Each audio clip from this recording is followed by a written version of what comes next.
سرزمین عجایب اینجا دستامو بگیر آلیسم، خون رگهامو وا میگیرم تا همه ماجرا رو بنویسم. سرزمین عجایب اینجا باقی از گلای آدم خار، مردمش تخم میشکنن وقت رقص محکوم روی چوبه دار، سنگا رو به گلوله میبندن، گرگایی که نشسته میشاشن، مردهاش مثل کوه ایستادن روی زنها آسیب میپاشن، مردمی که با آرزوهاشون غرق میشن تو خیمه نظری، مثل یه نظره که گندم رو خواب میبینه توی بی بسری، دیگه فرقی نداره واسه کسی مزه قرص نون با قرص برنج، هنوزم میشه خواب راحت داشت توی عمق یه گور راحت و دنج. زندگی اینجا سخت آلیسم، تو صف خودفروش ها بودن، بین حلقه به گوش ها بودن، گربه تو شهر موش ها بودن. زندگی اینجا سخت آلیسم، تو صف خودفروش ها بودن، بین حلقه به گوش ها بودن، گربه تو شهر موش ها بودن. من هنوزم رو زخمام هستم، میگم از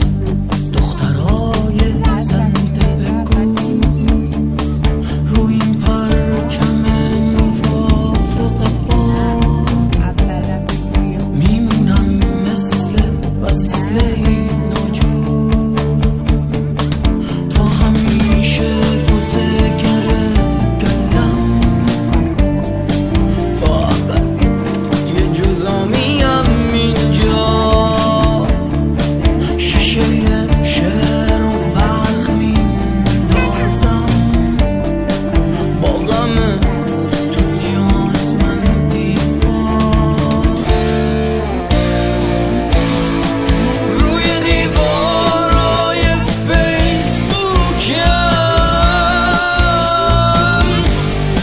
چوب خط میکشه یه زندانی، مینویسم ولی به قول فرو، با همین دست آبای سیمانی، همه بازهای ناگفتم عشق میشن تو چشمای خیزم. سرزمین عجایب اینجا دستامو بگیر آلیسم، دستامو بگیر آلیسم، دستامو بگیر آلیسم،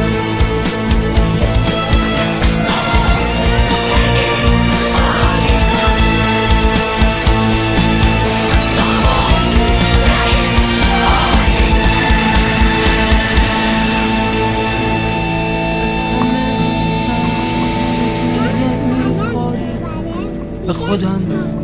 آمدم تنم خاری، گفتم از شهر دست برداری، شب شد و بسیار بالا عربه بشون بسیار بیشتر عربه با اصلا عراق اینا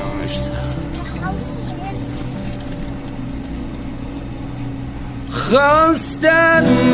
مثل آسمان باشم، منجی شهر نیمه جان باشم،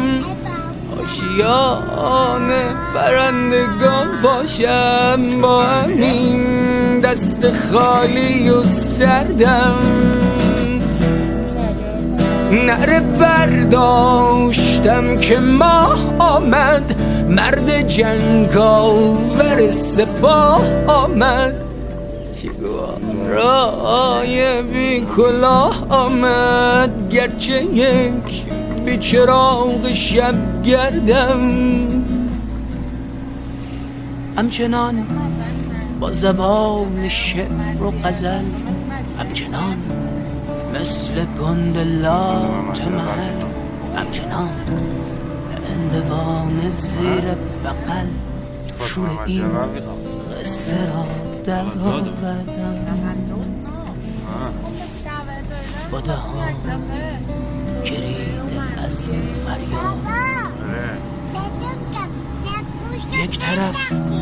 اجتماع ترسوها، یک طرف دوستان و چاوها، روبرویم سپاه پرروها، باید از راه